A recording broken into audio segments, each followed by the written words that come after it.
호주 대법원 사법 상무관 코린 레이니는 늦은 밤 기이하게 사라졌는데 숨진 채 외딴 곳에서 발견되었습니다. 경찰은 그녀의 사건을 조사하다 피해자의 남편, 유명 변호사 로이드 레이니를 가장 유력한 용의자로 주목하게 되었습니다. 확보된 여러 증거로 경찰은 로이드의 변명을 듣지 않고 강제로 그를 체포하였습니다. 곧 유명 변호사가 아내를 해쳤다는 소식은 호주 전체에서 센세이션을 일으키게 되었습니다. 하지만 모두가 진범이 잡혀 사건이 완료되었다고 생각했을 때 사건은 충격적인 반전을 맞이하게 되었습니다. 도대체 무슨 일이 일어났을까요? 진범은 또 누구였을까요?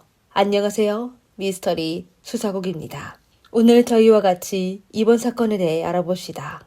2007년 8월 8일 호주 퍼스 경찰서에서 한 통의 신고 전화가 걸려왔습니다. 전화한 사람은 현지에서 유명한 변호사 로이드였는데요. 그는 호주 대법원 사법 상무관 일을 하는 아내 코린이 전날 밤에 피트니스 센터로 댄스 수업을 받으러 집을 떠난 뒤 다시 집으로 돌아오지 않았으며 출근도 하지 않고 아무리 연락해도 연락이 안 된다고 하였습니다. 로이드는 경찰에게 아내가 사고당한 것 같다고 하였습니다. 로이드 부부는 현지에서 아주 유명하여 경찰은 사건이 그녀의 실종을 중요시하고 바로 경찰을 파견하여 수사하기 시작하였습니다. 로이드의 진술에 따라 경찰은 코린이 참석한 피트니스 댄스 수업부터 수사하여 곧 그들은 중요한 단서를 얻게 되었습니다. 댄스 학원의 멤버들에 따르면 그날 밤 코린의 기분이 아주 좋았었습니다. 그녀는 21시쯤에 집으로 돌아가 남편과 의논할 문제가 있다며 학원을 떠나 승용차를 운전하여 집으로 갔습니다. 그리고 이번이 그녀가 마지막으로 나타난 거였는데요. 이에 경찰은 코린이 학원에서 집으로 가는 경로를 전부 확인하여 철저히 수색하기 시작했지만 여전히 아무런 단서를 얻지 못하였습니다. 그러다 8월 15일에 코린의 실종 소식이 널리 퍼지게 되자 한 사람이 TV를 보고 경찰에 신고 전화하였습니다. 그는 인근에 있는 수비아코 동네에서 코린의 승용차를 본 적이 있다고 하였는데요. 신고받은 경찰은 밤새 현장으로 출동하여 차량 사진과 번호판을 통해 해당 차량이 바로 코린이 실종되기 전 마지막으로 운전했던 차량이란 걸 확인하였습니다. 그곳은 코린의 집까지 차로 13분 거리에 있습니다. 안타깝게도 코린은 차에 없었으며 경찰은 몸싸움이 벌어진 흔적을 발견하지 못하여 코린의 행방을 확인할 수 없었습니다. 경찰이 승용차에서 중요한 단서를 찾지 못해 포기하려던 순간 차량 밑에 기름 얼룩이 그들의 눈길을 끌게 되었습니다. 경찰은 이에 다시 차량을 확인하며 결국 그 차에 충돌 흔적이 있다는 걸 발견하게 되었습니다. 연료 탱크는 누유가 매우 심각했고 주차된 바닥에서부터 어딘가로 뻗어나갔습니다. 경찰이 도로 안쪽으로 들어간 후 새로 만들어진 것 같은 무덤을 발견하여 불길한 느낌이 들게 되었습니다. 아니나 다를까 무덤 안에는 얼굴이 아래로 기이한 자세로 있는 숨진 지 오래된 여성이 있었습니다. 현장 감식 결과 그 여성이 바로 며칠 동안 실종된 코린이고 숨진 시각은 8월 7일 밤이었습니다. 코린의 목에는 뚜렷한 졸린 흔적이 있었고 머리에는 둔기에 맞은 흔적이 있었습니다. 그리고 그녀의 코트는 찢어졌지만 속옷은 온전했고 몸에 강제로 관계를 한 흔적도 없어 경찰은 범인이 본인의 욕망을 채우기 위해 그녀에게 몹쓸 짓을 한 후 그녀를 해칠 가능성은 배제하였습니다. 그리고 피해자를 외진 곳에 묻어놓고 승용차를 운전하여 범죄 현장에서 멀리 떨어지게 주차한 거로 봐 범인은 외지에서 온 사람이 아닌 것 같았습니다. 이에 경찰은 우선 그녀의 지인이 저지른 범행으로 의심하며 코린의 주변 사람들을 조사하기 시작했습니다. 그러다 조사하면 할수록 항상 적극적으로 협조하는 코린의 남편이 수상하다고 느껴지게 되었습니다. 코린이 사라진 후 가장 먼저 경찰에 신고한 사람은 로이드였습니다. 그리고 경찰이 수색영장을 신청하기도 전에 로이드는 이미 적극적으로 경찰을 자기 집으로 들어가 수색하게 하였습니다. 경찰은 유용한 단서를 찾지 못했지만 로이드의 협조에 보다 빨리 사건을 조사할 수 있었습니다. 그러다 코린이 숨진 채 발견된 후 몇 가지 세부 사항이 경찰의 관심을 끌게 되었습니다. 검사 결과 코린의 머리카락에서 단풍나무의 아주 작은 씨앗 두 알이 있었는데 주위에는 그런 종류의 단풍나무가 없어 씨앗은 다른 곳에서 그녀의 머리에 떨어지게 된 겁니다. 그리고 코린의 신발 옆면에는 긁힌 자국이 있었는데 위에는 모래와 이끼가 묻어 있었습니다. 이건 죄수가 숨진 코린을 끌고 갈 때 생긴 흔적일 가능성이 높았는데요. 그리고 그 이끼도 사람을 발견한 현장에 없는 종류였습니다. 공교롭게도 코린의 집마당에 단풍나무가 있었으며 그 나무에 그늘에 이끼가 있었습니다.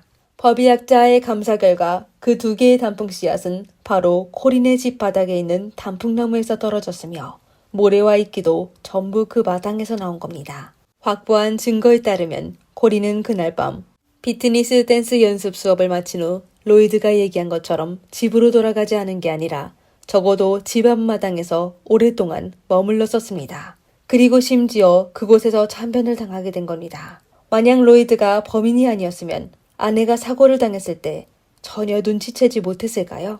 그는 분명 경찰에게 거짓말한 겁니다. 이때 경찰은 다른 사건을 처리하던 중 킹스파크에서 로이드의 이름이 적힌 연회장 배지를 발견한 적이 있다는 걸 생각하게 되었습니다. 당시 경찰은 코린이 근처에 묻어 있다는 사실을 모르고 있어 이에 신경 쓰지 않았었습니다. 그 배지는 코린이 묻힌 곳에서 불과 10m 떨어진 것으로 보이는데요. 이는 의심할 여지 없이 로이드의 의심을 확증해 주었습니다. 많은 증거를 바탕으로 경찰은 로이드를 수사하기로 했습니다. 수사가 계속되며 경찰은 피해자의 남편 로이드가 소문처럼 온화하고 친절하지 않다는 사실을 발견하게 되었습니다. 그리고 로이드와 캐리는 말로만 부부였지 사실 이미 오래전부터 아무런 감정이 없어서 서로 보기만 하면 싸우게 되었습니다. 퍼스 법조계에서 로이드와 코린의 사랑 이야기가 한때 사람들을 부럽게 했었습니다. 두 사람은 모두 호주 원주민은 아니지만 각자의 노력으로 성공하게 되었습니다. 로이드는 대학 졸업한 후 연방정부에 입사하여 여러 정부 부서에서 근무했으며 능력이 뛰어난 형사검사였습니다. 그러다 그는 직장을 그만두고 로펌을 설립하여 부유한 사람들을 위한 소송사건을 전문으로 하여 엄청 많은 돈을 벌게 되었습니다. 그의 아내 코린은 호주의 정부기관에서 가장 하급 직원으로 시작하여 호주 대법원의 사법 상무관이 되었습니다. 로이드가 이를 그만두기 전보다 많이 높았었습니다. 사람들은 부부가 권력과 재력이 탄탄하여 아주 행복할 거로 생각했지만 사실 그렇지 않았습니다. 1999년 코린이 임신하고 있을 때 로이드는 한 여성 검사와 바람을 피웠었습니다. 한때 두 사람은 일주일에 적어도 3번 만나는 아주 친밀한 관계였는데요. 그러다 2004년에 내연녀가 결혼하며 두 사람의 관계가 끝나게 되었습니다. 그리고 코린은 이미 오래전부터 남편의 외도 사실을 알게 되어 로이드와 엄청 많이 싸웠었는데 두 딸이 건강하고 행복하게 자라게 하기 위해 코린은 로이드와 바로 이혼하지 않았습니다. 하지만 그녀는 바람둥이 남편과 각방을 쓰며 다시 그와 친밀한 관계를 나누지 않으며 그냥 다른 사람들 앞에서 서로 사랑하는 척한 거였습니다. 그러다 2007년에 44세의 코린은 더 이상 참기 싫어 로이드에게 이혼하자고 하며 재산을 분할하자고 하였습니다. 하지만 로이드는 이에 강력히 반대하였는데요. 선임 변호사로서 로이드는 그는 혼인을 배제하고 또 도박하는 습관도 있어 세무장부에 문제가 많았습니다. 만약 이혼 소송에 재산 확인에 들어가게 되면 코린이 바로 상황을 알게 되어 이를 바탕으로 더 많은 재산을 요구할 수도 있고 심지어 딸에 대한 양육권을 독차지할 수도 있었습니다. 따라서 로이드는 코린이 이혼하자는 거에 단호하게 거부하였습니다. 하지만 코린은 쉽게 넘어갈 상대가 아니었습니다. 여러 번의 논의 끝에 코린은 로이드에게 마지막으로 통보하는데 빨리 재산 분할할 준비를 하라고 하며 그렇지 않으면 코린은 로이드가 저지른 모든 짓을 공개하겠다고 하였습니다. 코린의 위협에 로이드는 할 수 없이 그녀의 요구를 동의하였는데요.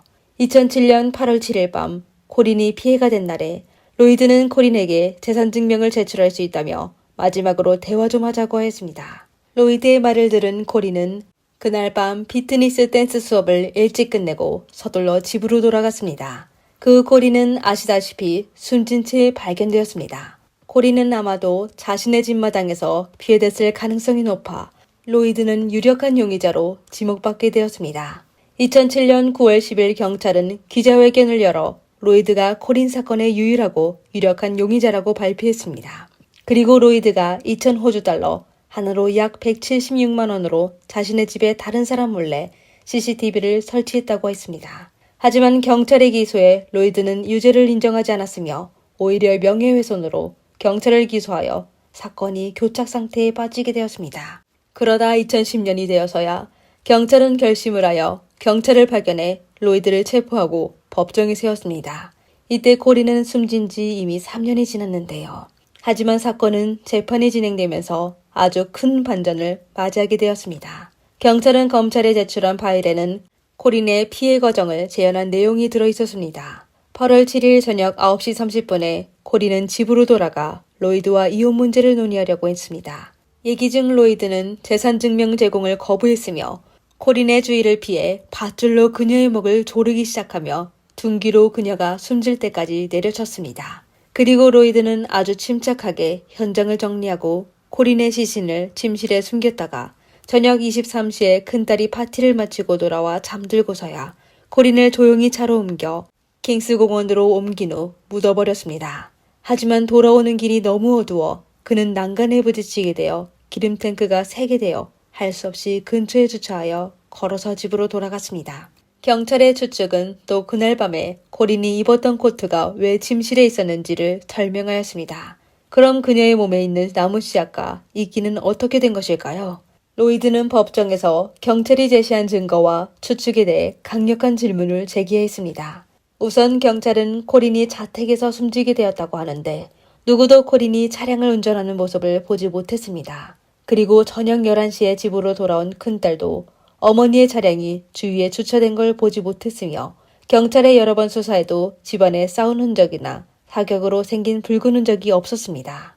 또 두 딸과 이웃들도 다투는 소리를 전혀 듣지 못하여 그들의 집은 범행 현장이 아닐 겁니다. 두 번째, 코린을 매장하는 데 걸리는 시간에 대해 경찰의 제안에 따르면 건장한 중년 남성이 모든 걸 완료하려면 최소 5시간이 필요했습니다. 하지만 로이드는 집 앞에서 큰딸을 배웅한 적이 있었는데요. 다시 얘기하자면 큰딸이 집으로 돌아간 후 30분 후 잠든 거로 하여 로이드가 숨진 코린을 처리한 후 집으로 돌아갈 수 있는 시간은 새벽 4시 30분이 될 겁니다. 그리고 그는 그날 아침 7시 20분에 두 딸을 깨워 아침을 만든 후 그녀들을 학교로 보내줘야 하며 또 법원으로 가 재판을 참여했습니다. 그동안 로이드의 정신 상태가 아주 좋았는데 누구도 그에게 이상하다고 느끼지 못했습니다. 즉 50대의 남성이 성인 여성을 처리하고 몇 시간 만에 체력이 회복되어 평소와 행동한다는 건 불가능한 일이었습니다. 게다가 로이드는 허리 상처를 입은 적이 있고 67kg 밖에 안 되는 남성이고 코린의 생전 몸무게는 78kg에 일러 로이드는 그녀를 이동하는 것도 힘든데 어떻게 무덤을 파고 그녀를 묻을 수 있었을까요? 그리고 경찰은 범행 도구와 무덤을 파는 삽을 발견하지 못했습니다. 코린의 집에 있던 유일한 삽은 그녀가 피해가 되기 오래전에 이웃이 빌려갔습니다. 더욱이 경찰은 코린의 차와 그녀가 입고 있던 옷에서도 로이드의 지문을 수집하지 못했습니다. 즉 로이드는 범행 동기가 있더라도 범행을 저지를 수 있는 조건과 능력이 없었다는 것이어서 경찰의 추측은 로이드가 실행할 수 없다는 것입니다. 그뿐만 아니라 로이드는 경찰이 제시한 증거를 바탕으로 합리적인 사실을 얘기하였습니다. 그날 밤 그는 코린이 돌아오는 걸 보지 못하였습니다. 하지만 두 사람이 이전부터 서로와 얘기하지 않아 또 코린이 때때로 외박하는 일이 있어 이에 로이드는 별로 심각하게 생각하지 않고 딸이 집으로 돌아온 후 그는 본인의 방으로 들어가 잤습니다. 그러다 다음 날 아침에 딸들이 어머니의 외투가 집에 있는 걸 발견했는데 어머니가 귀가한 소리를 들은 적이 없어 어젯밤에 엄마가 아주 늦게 돌아와 아침 일찍 출근했을 거로 생각하였습니다. 그러다 로이드는 출근한 후 코린에게 여러 번 전화했지만 계속 연결이 되지 않아 경찰에 신고하게 된 겁니다. 로이드는 코린이 참변을 당해 이미 너무 속이 상한다며 경찰이 상상을 근거로 본인을 범인으로 지적하는 건 절대 용납할 수 없다고 하였습니다. 이렇게 양측은 3개월 동안 100명 이상의 증인을 재판에 불러 700개 이상의 증거를 제시하여 로이드가 범인인지에 대해 법정에서 열띤 논쟁을 벌였습니다. 결국 경찰은 로이드가 코린을 해친 직접적인 증거가 부족하여 법원은 로이드에게 무죄 판결을 하여 그는 법정에서 바로 석방되었습니다. 이렇게 유명 변호사가 아내를 해친 사건은 막을 내리게 되었습니다. 그럼 코린의 사건은 정말 이렇게 끝나게 되었을까요?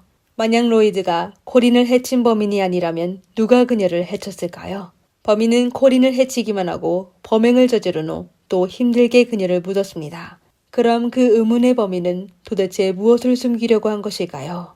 오늘날 코린의 사건은 이미 20년이라는 세월이 흘렀습니다. 하지만 그녀의 사건은 아직 결론이 없었는데 아마 결코 미스터리로 남게 될 것입니다. 하지만 코린의 두 딸은 어머니 없이 크게 되었고 그녀의 부모는 딸을 잃게 되고 그녀의 자매들은 한 명의 가족을 잃게 되었습니다. 하지만 로이드는 본인의 재산을 보유할 수 있으며 또 경찰로부터 거액의 배상금도 받게 되었습니다. 결국 코린이 세상을 떠난 후 로이드만 이익을 보게 된 거였습니다. 이에 호주 경찰은 여전히 로이드가 코린을 해친 유일한 용의자라고 굳게 믿고 있습니다. 사건은 아마도 언젠가 밝혀지게 되며 사건 속 숨겨진 어떤 비밀로 사람들에게 알려지게 될 겁니다. 시청자 여러분은 로이드가 범인이 아니라는 것에 대해 어떻게 생각하시나요? 댓글란에 여러분의 의견을 남겨주세요. 오늘의 영상은 여기까지입니다. 이상 미스터리 수사국이었습니다. 감사합니다. 안녕하세요. 미스터리 수사국입니다. 팝아트의 선구자인 앤디 워홀은 인터넷이 널리 사용되기 전인 20세기에 미래에는 모든 사람이 15분 동안 세계적으로 유명해질 것입니다. 라고 말한 적이 있었습니다. 그리고 지금은 바로 그가 예측한 미래인데요. 인터넷이 발달되어 오늘날에 누구나 유명해질 수 있게 되었습니다. 유명해지는 방법으로는 좋은 일과 나쁜 일이 공존하죠. 유명인이 되고 사람들의 주목을 받게 됐을 때 어떻게 직면하는지도 아주 중요하게 됐습니다. 오늘 이야기에 등장한 인물은 대표적인 선행과 악행을 전부 실행했습니다. 처음 그는 다른 사람을 구하여 인터넷에서 순간에 유명해지며 그 당시 최고의 연예인이 되었습니다. 하지만 불과 몇 달 만에 상황은 180도로 돌변하였습니다. 그는 정의를 지키는 영웅이 아니었으며 실제로는 악독한 가해자였습니다. 2013년 2월 1일 오후 미국 캘리포니아 프레즈노의 한 교차로에서 교통사고가 발생하였습니다. 한 검은색 승용차가 갑자기 조절이 안 돼 공사 차량의 뒤를 박았습니다. 불행히도 두 차량의 사이에 현장에서 작업을 하던 근로자 한 명이 있어 다치게 되었죠. 주변 행인들은 놀랐지만 바로 사고 현장으로 다가가 다친 사람을 구하려고 했습니다. 하지만 사고 차량의 운전자 54세의 제트 맥브라이드는 갑자기 지나가는 행인들에게 흑인을 차별하는 단어로 모든 흑인은 사라져 라고 소리치며 차에서 뛰어내려와 행인 중에 한 명을 공격하기 시작했습니다. 제트의 키가 193cm가 되고 체중이 130kg이 넘는 건장한 남자였는데요. 차에서 내린 후 한 여성을 붙잡고 그녀의 목을 조르기 시작하였습니다. 다급한 상황 속에서 제트가 운전한 자동차의 조수석에서는 또 한 명의 마른 체구의 청년이 나왔습니다. 그는 머리에 터번을 두르고 있었고 옷차림은 다소 초라해 보였으며 손에는 도끼를 들고 있었습니다. 그는 바로 제트에게 달려가 도구로 그의 머리를 쳤습니다. 남자는 제트를 총 3번 공격했는데요. 처음 2번은 도구의 뒷면으로 쳤지만 아무 소용이 없어 세 번째의 날카로운 부분으로 내려쳐 제트를 제압하였습니다. 이렇게 하여 제트는 부상당해 바닥에 쓰러졌고 배낭을 맨 나약한 남성은 경찰이 현장에 도착할 때까지 제트의 옆을 지켜왔습니다.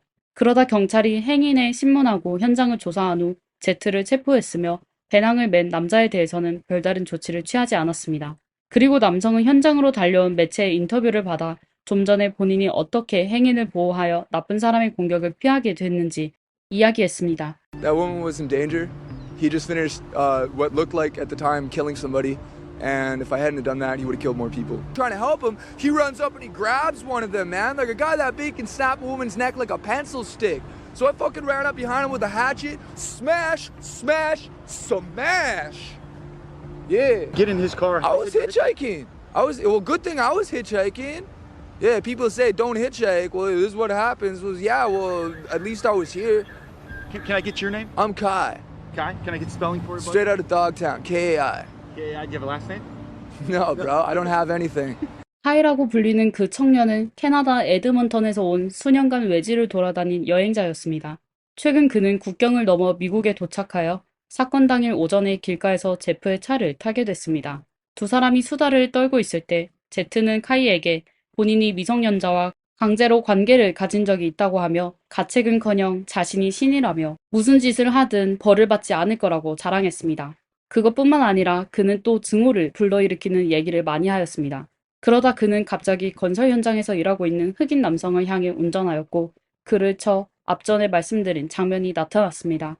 카이는 인터뷰를 마친 후 아무런 연락처도 남기지 않은 채 자리를 떠났습니다. 생각밖의 그 인터뷰는 이후 인터넷에 급속히 퍼져 많은 이들의 운명을 바꿔놓았습니다.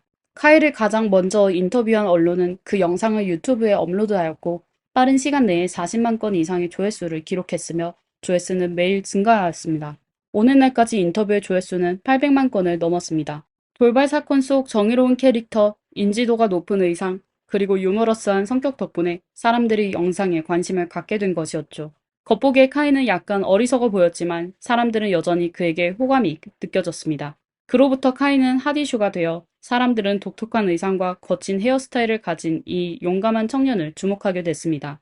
정의가 넘치는 순수한 젊은 남성, 정확한 이름이 없는 미스터리한 여행자, 그는 마치 슈퍼히어로 같았습니다. 다시 얘기하자면 그 당시 카이는 모든 사람의 영웅이 되었습니다. 그리고 그가 인터뷰에서 한 말도 명언이 되었었죠. Say no matter what you've done, you deserve respect. Even if you make mistakes, you're lovable.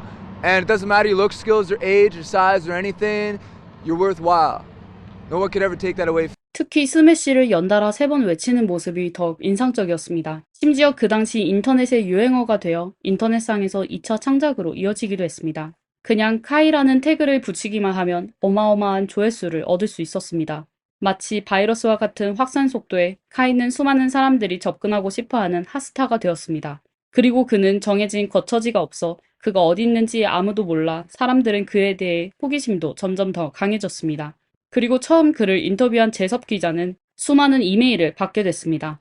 재섭의 수많은 노력 끝에 마침내 스톡턴에서 카이를 찾아냈습니다. How did it make you feel though being this viral sensation, being everyone's hero right now, Kai?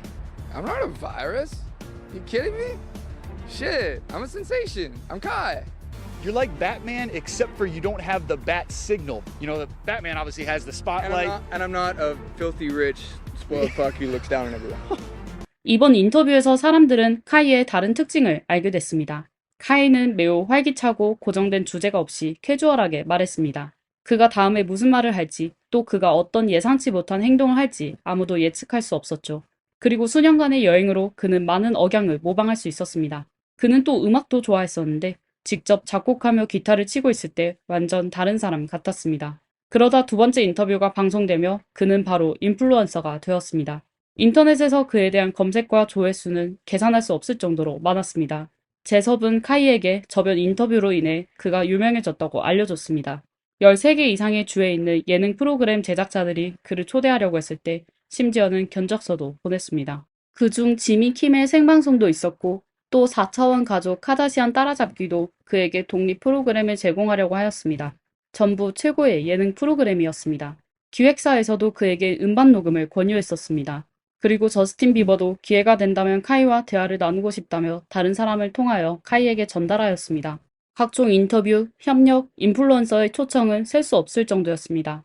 재섭은 아주 놀랐고 카이에게 그가 이번 기회를 통해 인생을 즐기는데 필요한 모든 돈을 벌 수 있다며 명예를 얻을 수 있는 아주 좋은 기회라고 말했습니다.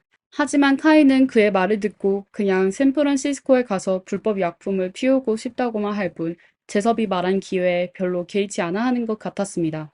재섭은 그를 설득하여 마침내 지미 킴의 생방송에 참석하는데 동의하였습니다. 카이는 신분증이 없어 버스를 탈 수 없었고 제작진은 800km를 운전하여 그를 픽업하러 갔습니다. 그리고 계약서를 작성할 때 그는 추상적인 패턴을 그려 계약서에 서명했습니다. 그는 LA로 가게 되었는데 명예의 거리에서 차를 내리자마자 지나가는 행인이 그를 알아보며 스매시를 외쳤습니다. 하지만 이때 카이는 사람들의 앞에서 바지를 벗고 명예의 거리의 한 스타의 이름을 향해 소변을 누기 시작했습니다. 그의 행동은 일행을 당황하게 만들었고 바로 그를 유명한 할리우드 루스벨트 호텔로 데려갔습니다. 호텔방으로 들어간 카이는 가장 먼저 위스키 한 병을 마시며 즐기기 시작했습니다. 그리고 호텔 로비에서 스케이트보드를 타다 경비원에게 쫓겨났으며 재입장을 금지받았습니다. 감정이 북받친 카이는 호텔 앞에서 날카로운 무기를 꺼내 땅바닥을 향해 내리쳤습니다. 그의 행동은 또 한 번 사람을 놀라게 했습니다. 어떻게 보면 그는 걱정이 없고 자유분방한 여행자였지만 또 어떻게 보면 그는 규칙에 얽매이지 않고 예측할 수 없는 행동을 하는 충동적인 사람이었습니다. 그리고 그 충동은 어느 정도의 위험성이 있었죠. Skateboarding in the middle of the thing and drinking a bottle of JD. When was this? Not peed on the walk of fame. And then like all these publicity agents were like, no, stop. I was like, kicking it legit. 2013년 2월 11일 카이가 유명해진 지 열흘 후 이날은 그가 지미 킴의 생방송에 나온 날이기도 합니다. 그는 스튜디오에 도착하여 진행자 지미를 만나기도 전에 그의 선물을 전달했습니다. 카이는 쇼의 홍보 배너를 향해 소변을 시작했으며 현장에서 경비원과 충돌하게 됐습니다. 그의 행동에 모든 사람은 그가 생방송 중에 통제력을 잃어 이상한 짓을 할까봐 긴장했습니다. 그리고 그의 옷차림도 매우 엉성했죠. 진행자 지미가 쇼의 배경과 내용에 맞게 양복을 입고 있어 더욱 비교되었습니다. 제작진은 할 수 없이 방송 전에 급히 그를 꾸며주었습니다. 다행히 방송은 진행자 지미의 뛰어난 능력으로 생방송의 리듬을 컨트롤하여 성공적으로 마무리됐습니다. 그리고 나서 카이는 또 다른 한 영화평론 프로그램에 참여했었는데 그제서야 사람들은 그가 집중할 수 없다는 걸 알게 됐습니다. 심지어 2분 정도의 예고편조차도 온전히 집중을 못했습니다. 방송 후 카이는 자신의 삶으로 다시 돌아가 제트의 재판에 참석하였습니다. 그는 두 사람이 차 안에서 좋지 않은 것을 흡입했음을 인정했는데 이는 캘리포니아의 일부 지역에서는 합법이기도 합니다. 배심원단은 제트가 범죄를 저질렀을 때 제정신이 아니었으며 정신과 검사에서도 치료가 필요하다고 판단하였고 그를 정신질환 환자를 전문으로 구금하는 시설로 보내 9년 동안 수감하도록 판결하였습니다. 카이는 계속 방랑하여 서핑하고 술을 마시고 노래 부르며 사람들의 초대를 받아 그들을 방문하고 마치 온 세상이 그를 환영하는 것 같았고 그의 모습은 이곳저곳에서 나타났습니다. 카이를 만난 사람들은 그와 같이 사진을 찍어 SNS에 올렸는데 전부 많은 관심을 받게 됐습니다. 카이는 그야말로 인플루언서가 되었습니다. 그러다 그는 자신의 계정을 만들어 닉네임을 그의 진짜 이름인 케일럽 로렌스로 설정하여 가끔 자신의 상황을 게시글에 올렸습니다. 하지만 오늘날 정보 홍수의 시대에 매일 자극적인 이슈가 벌어지고 정보는 끊임없이 업데이트됩니다. 누구도 항상 사람들의 관심을 끌 수는 없습니다. 카이의 삶은 점차 유명해지기 전의 모습으로 돌아가게 됐습니다. 그는 휴대폰을 사용하기 시작한 것과 오른쪽 얼굴에 문신을 한 것 외에는 달라진 것이 없었습니다. 그러다 얼마 후 그는 또 다른 충격적인 모습으로 다시금 주목을 받게 됐습니다. 미국 언론의 일면에 카이에 대한 지명수배가 등록된 것이죠. 그는 한 명의 변호사를 숨지게 한 혐의를 받게 됐는데요. 그 소식은 모두를 충격에 빠뜨리게 하였습니다. 정의와 자유를 대표한 영웅이 어떻게 가해자가 됐을까요? 73세의 조셉은 뉴저지주 클락에 거주하고 있는 변호사였습니다. 2021년 5월 13일 월요일 그의 동료들은 그가 출근하지 않은 걸 알게 되었습니다. 그들은 조셉의 이웃에게 그의 안전을 파악해달라고 부탁하였습니다. 이웃은 그의 집으로 가 노크했지만 아무도 대답하지 않았습니다. 이웃은 조셉의 건강을 걱정하여 경찰에 신고하였습니다. 경찰이 현장에 도착했을 때 조셉은 이미 숨졌습니다.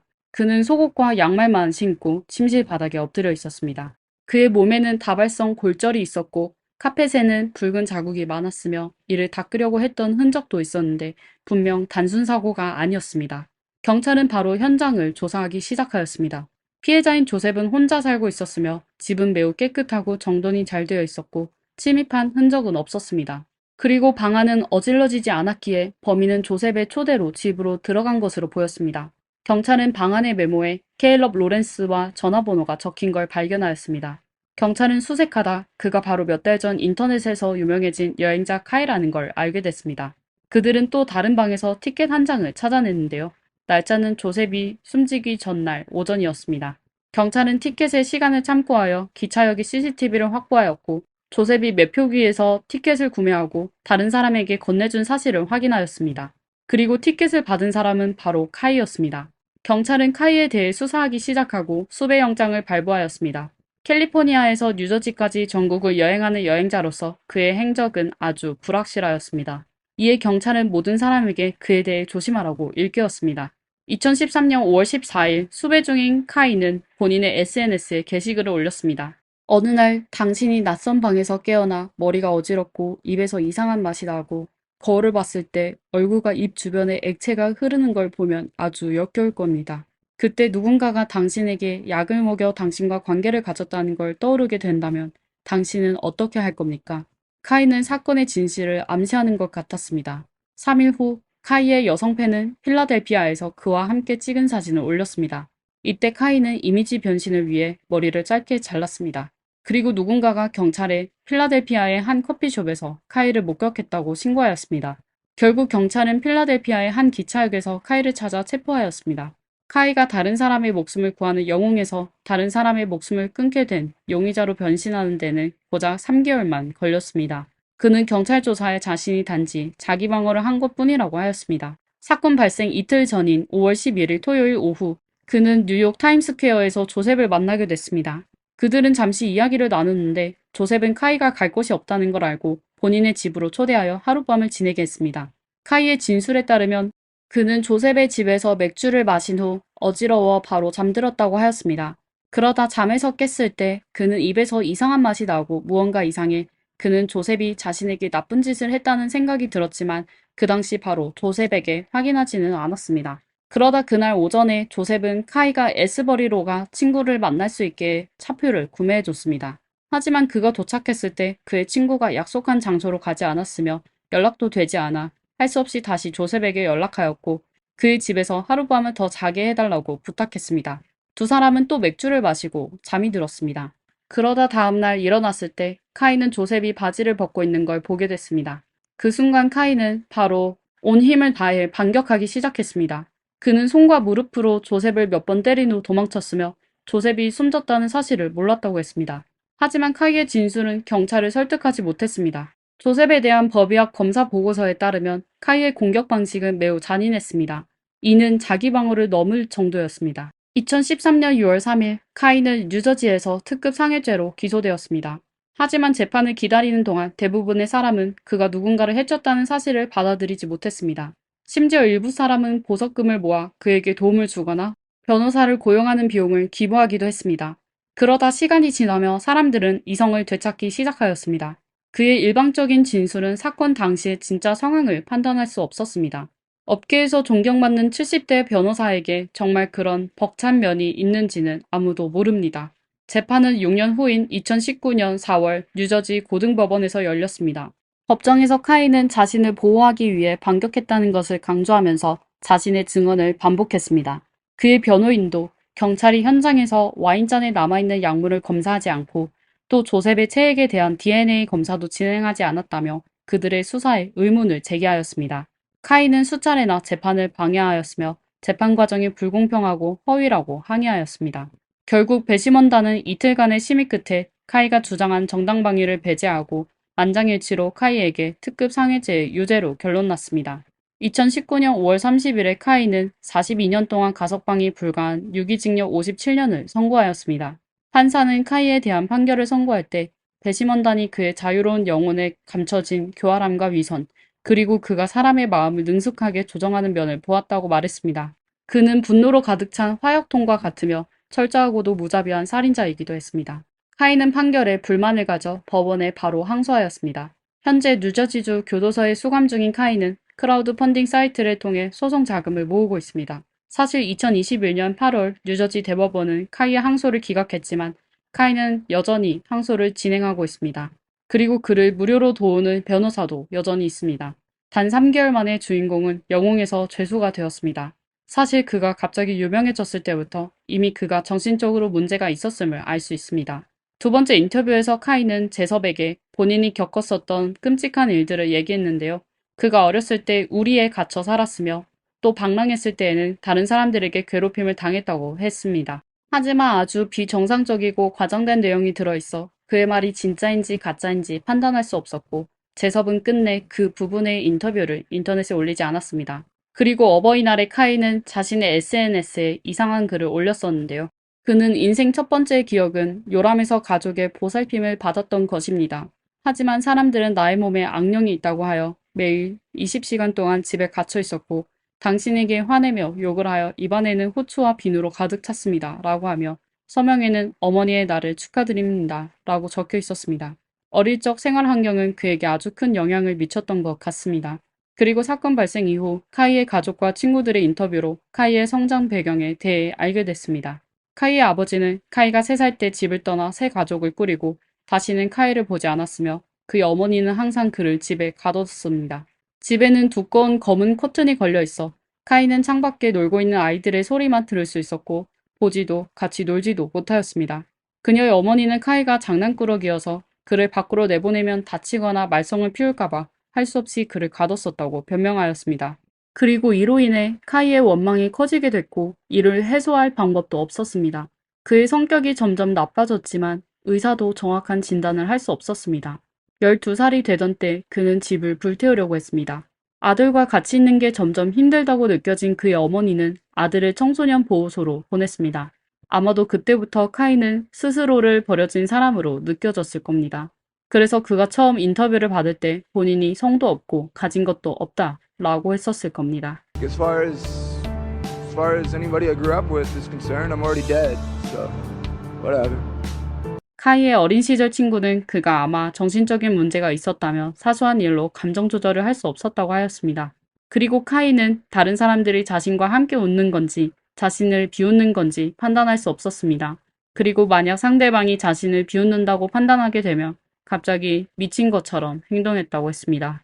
그가 체포된 후 검사 결과 그가 양극성 장애, 다시 얘기하자면 조울증과 우울증을 앓고 있다는 진단을 받게 되었습니다. 그리고 또 한 가지의 사실이 알려지며 모든 것이 180도로 바뀌게 됐습니다.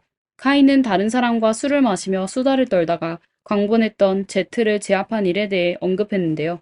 그는 자신을 태워준 제트에 대한 감사의 표시로 밀수품이 섞인 담배를 제트에게 주었다고 했습니다. 그리고 제트는 아무것도 모르고 그 담배를 피웠습니다. 두 사람이 차에서 담배를 피운 후 제트는 점점 흥분을 하게 되어 감정 통제를 할 수 없게 됐으며 제트는 미친 듯이 건방진 말을 하기 시작했다고 했습니다. 그러다 카이는 그에게 그들의 차가 마법으로 사람들이 볼 수 없게 되었고 다른 차량을 박아도 그냥 통과할 수 있다며 그에게 확인해 보라고 시켰습니다. 그 결과 제트는 공사장을 향해 돌진하여 흑인 노동자를 다치게 한 후 차에서 내려 행인들을 공격하기 시작했습니다. 카이의 말이 사실이라면 이번 사건에서 그는 사건을 일으킨 범인이었습니다.